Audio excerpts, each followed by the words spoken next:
Good morning everyone. આજે તમારી સમસ્યા ન્યાયતંત્રનું માળખું છે. આજે હું તમને ન્યાયતંત્રના માળખા વિશે સમજૂતી આપીશ. તો ન્યાયતંત્રના માળખામાં તાલુકા અદાલત સૌથી નીચલું સ્થાન ધરાવે છે. તાલુકા અદાલત એટલે કે તાલુકા મથકમાં આવેલી અદાલત હોય છે તેને તાલુકા અદાલત કહે છે. સિવિલ જજની કળમાં 25 લાખ સુધીની સુનાવણી તે હાથે ધરે છે. તેમને 3 વર્ષની કેદ, રૂપિયા 10,000નો દંડ તેમની પાસે સત્તા છે. અને તાલુકા અદાલતના ચુકાદો સામે આપણે જિલ્લા અદાલતમાં અપીલ કરી શકીએ છીએ. તાલુકા અદાલતના ઉપર જિલ્લા અદાલત આવેલી છે. દરેક જિલ્લામાં જિલ્લા અદાલત હોય છે. જિલ્લા અદાલત તેની તાબાની અદાલતો સાથે સંબંધિત વડી અદાલતના નિરીક્ષણ હેઠળ કામગીરી કરે છે.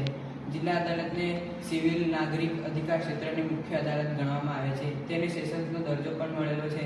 જિલ્લા અદાલતના મુખ્ય ન્યાયાધીશની નિમણૂક વડી અદાલત સાથે ચર્ચા વિચારણા કરીને રાજ્યપાલ કરે છે. જિલ્લા અદાલત ફાંસી, જન્મ ટિપ્પણી, 10 વર્ષ કે તેથી વધુ કેદની સજા ફરમાવી શકે છે. જિલ્લા અદાલતના ચુકાદા સામે વડી અદાલતમાં અપીલ કરી શકાય. જિલ્લા અદાલતના ઉપર વડી અદાલત સ્થાન ધરાવે છે. ગુજરાતની વડી અદાલત અમદાવાદમાં આવેલ છે. બધી જ વડી અદાલતોનું ન્યાયતંત્ર સમાન હોય છે. વડી અદાલત તેના તાબાની અદાલત અને સર્વોચ્ચ અદાલતને જોડતી કડી છે. તે કાયદાનું અર્થઘટન કરીને ન્યાય આપવાનું કામ કરે છે. સામાન્ય રીતે દરેક રાજ્યમાં એક વડી અદાલતો હોય જ છે.